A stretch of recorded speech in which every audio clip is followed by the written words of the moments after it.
Burada saat 09:30'dur. Amma hər yer hələ yeni açılmağa başlayır. Heç yer açılmağa başlayır. Təmizləyirlər. Hə, indi sıra gəldi. Bunların şirniyyatlarının belə isti-isti pişən şirniyyatların dadına baxmağa.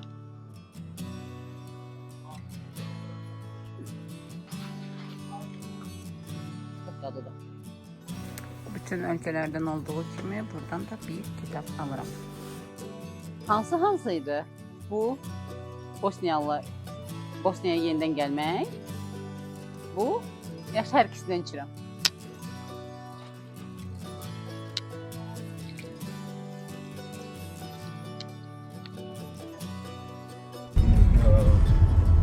The smartest guy, air pollution, waiting,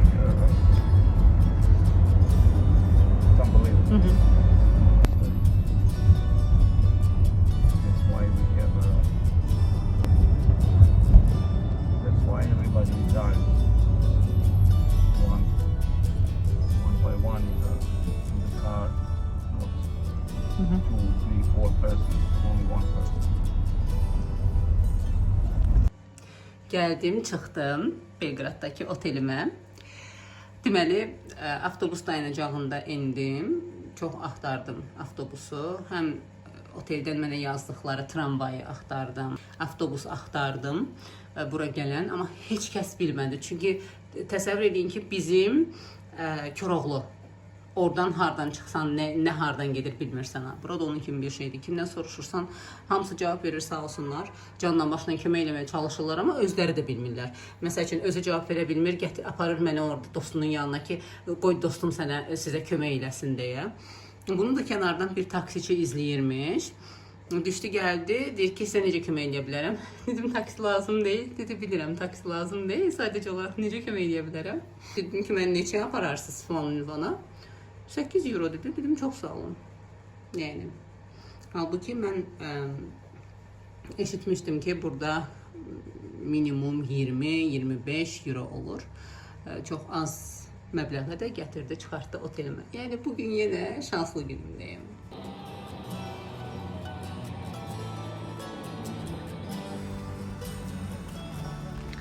Bura isə Belgrad Fortress'dir.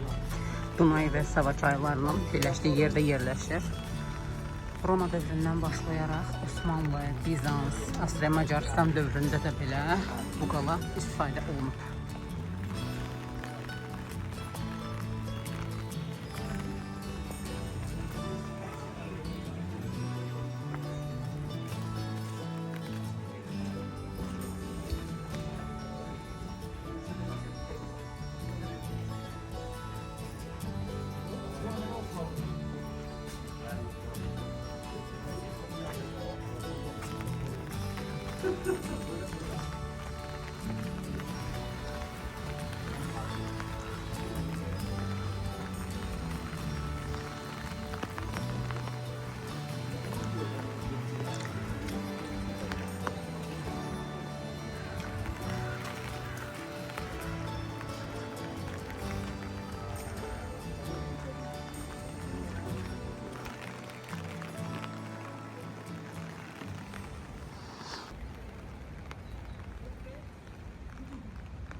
Burada Skadarlia.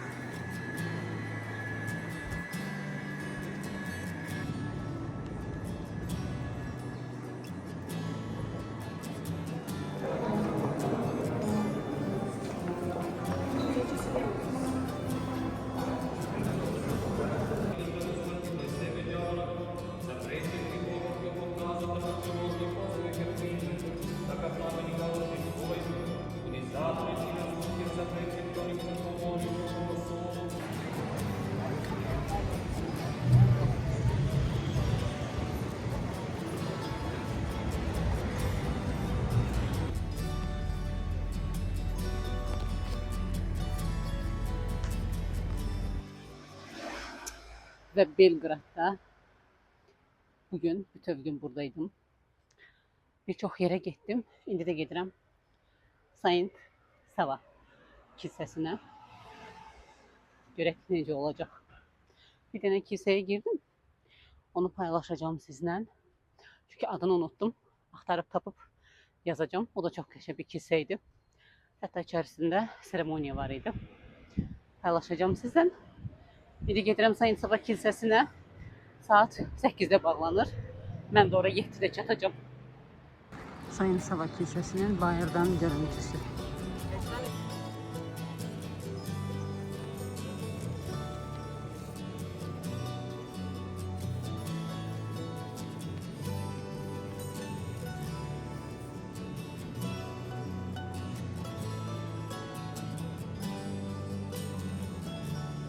Burada problem olan tek şey sudur. 2 manatadır. Yani pivə də 2 manatadır. Adi suda. Knez Mikhailova küçəsindəyəm. İndi birinci gedəcəm. Princess Puff eşitmişdim. Maraqlı gəlirdi. Gedib onun adına baxacağım. Sonra da sizin dünən özümün donmuş yoğurt aldığım yerdən tanış edəcəm. Gəlsəz artıq yaydı. Məncə Princess Puff'ın başını bıraxıb onu yeyə bilərsiniz.